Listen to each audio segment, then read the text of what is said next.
3 morts en seulement 24 heures.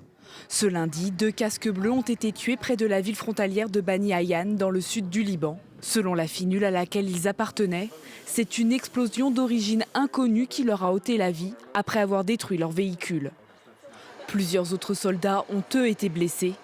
Un incident de plus, car la veille déjà, un militaire indonésien de cette mission de maintien de la paix de l'ONU avait perdu la vie.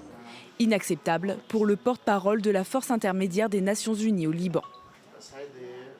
Cette affaire pourrait avoir des conséquences juridiques et être qualifiée de crime de guerre.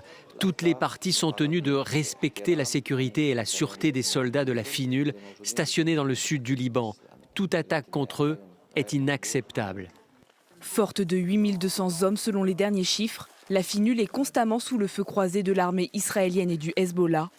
Déployée dans le sud du Liban pour pallier les carences de l'armée libanaise, elle avait déjà payé un lourd tribut lors de la dernière guerre, en perdant plusieurs casques bleus.